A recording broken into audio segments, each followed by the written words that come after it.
और तब जाकर के खोजते खोजते वो योग को खोजने के लिए यहां चल पड़ा है।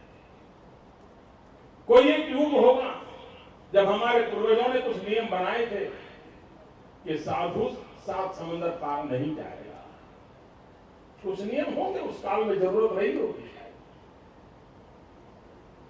दूसरी हमारी कठिनाई रही, एक कालखंड ऐसा आया, खास करके गुलामी का कालखंड, और उस समय योग ये व्यक्तिगत विषय बन गया। कुछ लोग हैं, और फिर एक ऐसी अवस्था आ गई कि भाई योग ये तो बहुत बड़े योगी पुरुष ही कर सकते हैं, सामान्य मानवी का काम नहीं है।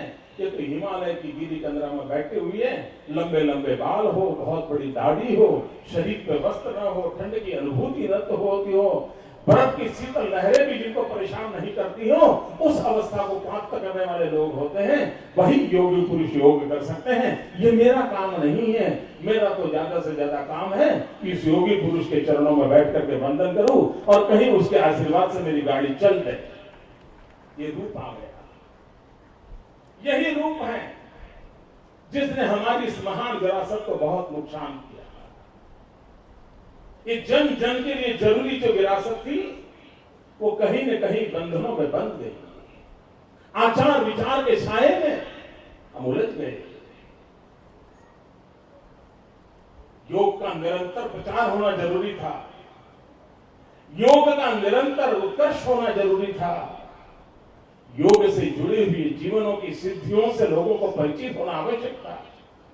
लेकिन इस देश पर राज करने वाले लोगों के लिए भारत का यह सामर्थ्य अगर विश्व में गया तो भारत एक शक्ति बन जाएगा। और इसलिए भारत की मूलभूत शक्ति को भारत में ही कुचल दिया जाए, उसी के षड्यंत्रों के बीच हमारी परंपरा रही और उसके कारण हम संकट में स्थिति, देश आजाद हुआ। और आजादी होने का मतलब था कि यहां का सत्व, यहां का तत्व, यहां का सामर्थ्य, उसको आजादी मिले। लेकिन उस गुलामी की मानसिकता ने हमने ऐसा झकझोर के रखा था कि हम डरने लगे कहीं योग ये हमारा पुराणपंथी तो नहीं है, नाक पकड़ के बैठना, दुनिया कहीं हमारा मजाक तो नहीं उड़ाएगी। दुनिया उपग्रह छोड़ रही है, हम पूर्वग्रहों से जिंदगी जी रहे हैं, तो विश्व में हमारा चेहरा क्या होगा? ये दुनिया के ऊपर सामने अपना चेहरा दिखाने की पागलपन में हमने अपनी इस विरासत को कम आंक दिया। ऐसा ही लगा कि योग तो हमारे काम का नहीं, हमारा विषय नहीं है ये तो, और कभी कभी तो दुर्भाग्य इसको सांप्रदायिकता के साथ भी जोड़ दिया गया। और हमी ने हमारी इस महान परंपरा को हम कल्पना न कर सके इतना बड़ा भयंकर नुकसान किया। लेकिन इस देश का सौभाग्य था कि कृपालानंद जी महाराज जैसे संत इस धरती में जन्म लिया।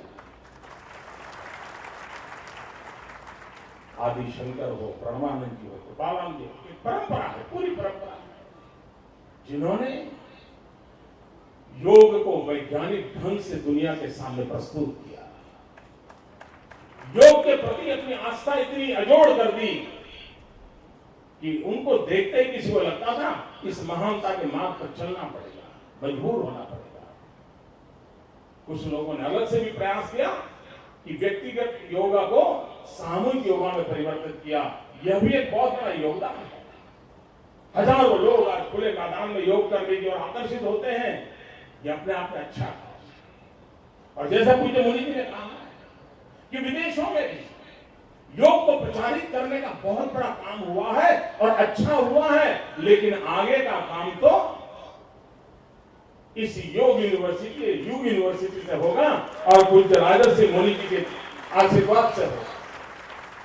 क्योंकि अब क्वालिटेटिव चेंज लाना पड़ेगा, प्रोफेशनलिज्म लाना पड़ेगा। दुनिया जिस भाषा को जानती है उस भाषा का प्रयोग करना पड़ेगा।